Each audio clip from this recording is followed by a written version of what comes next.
It's great to be here. I think when I was here a year ago, I may have mentioned that we had just begun a process to develop a suite of LEED pilot credits on resilient design.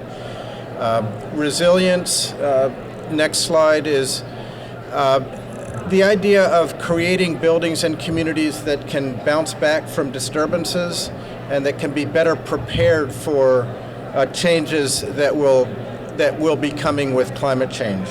If you could go to that next slide.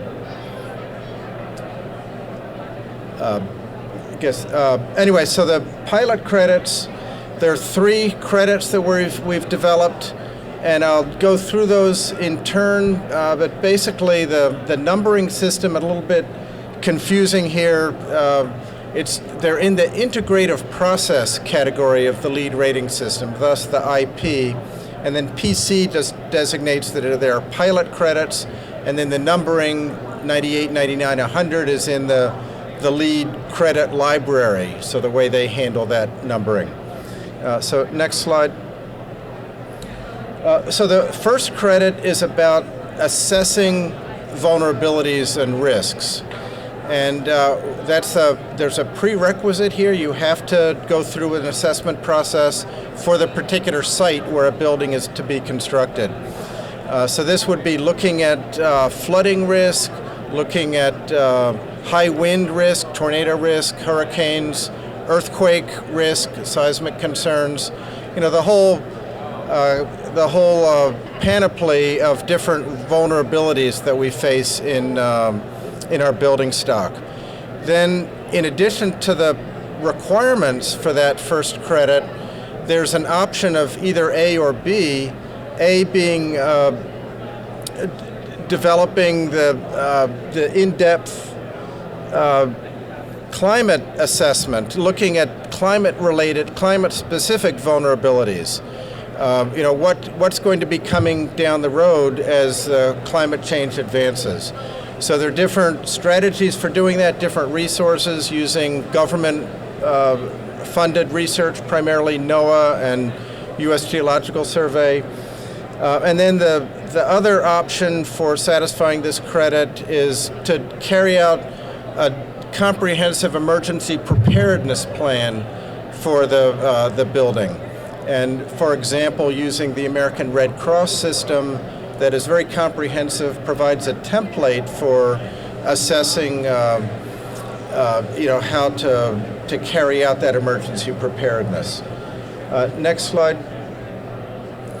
So just some of the ways, some of the resources that can be used in this. Next slide.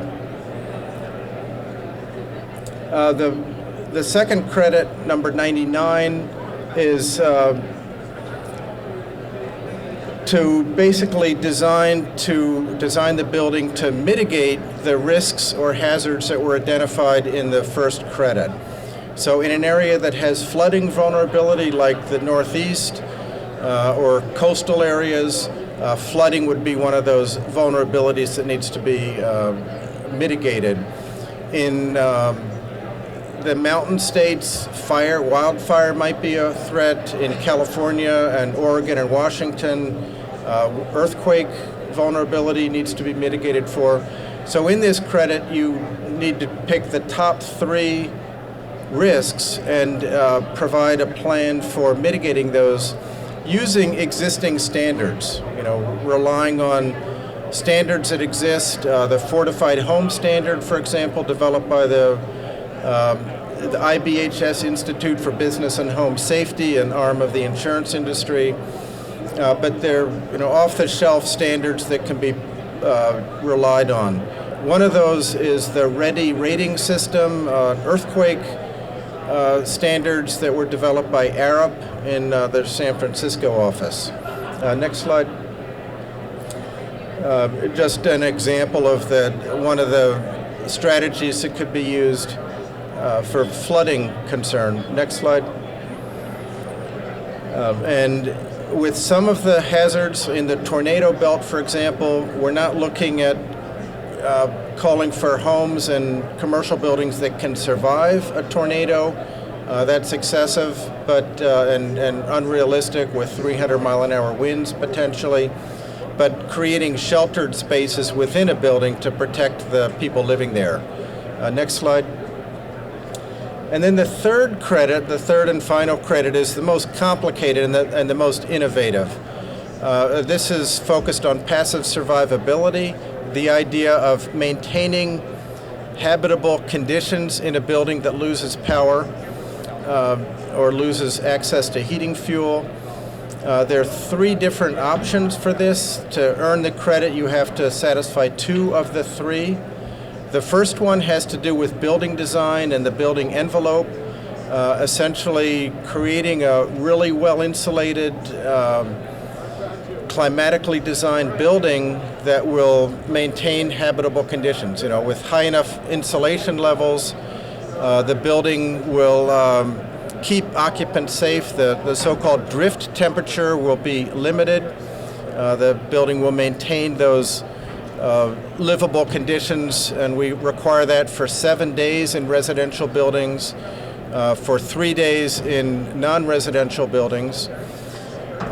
We've developed specific metrics for this that are a little bit different. We had to define a sort of a livability zone, not just a comfort zone. So it's a little bit different than what we're used to through ASHRAE Standard 55, for example. The second option in this third credit is to provide backup power. And the backup power can be a fuel-fired generator.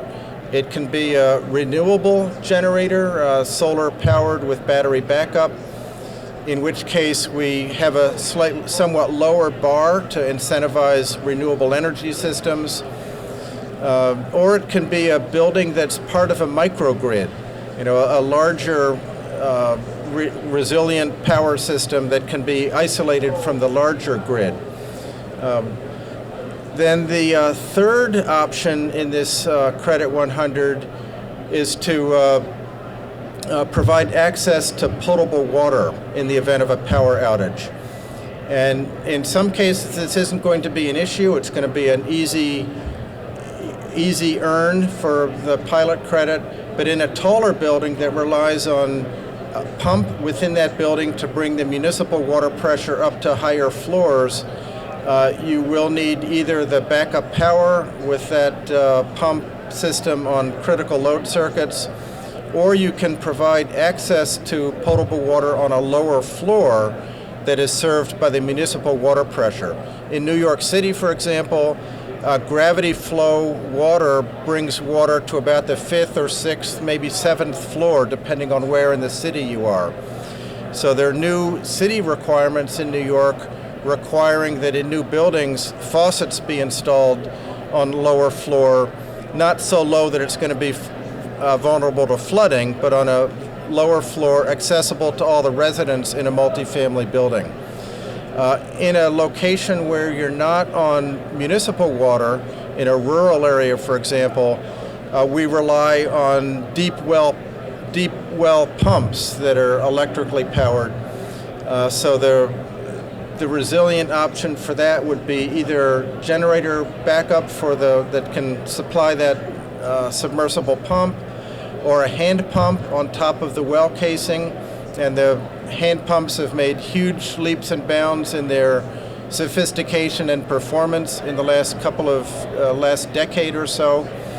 And you can also store water. So a cistern, a rainwater harvesting system, for example, with stored water. So maybe the next slide. Yeah, just a couple of photos showing how that works. That photo on the lower left is a generator system on one of the penthouse floors in a building in Boston, the Spaulding Rehabilitation Hospital, where they elevated all the mechanical equipment due to flooding risk in that area, and also have backup power to provide for the building. So last slide, I think there's one more. Yeah, just again, that flow of the 3 credits. What we want to do with these credits is in part create safer buildings that will keep residents safer, but we also want to make resilience part of the discussion.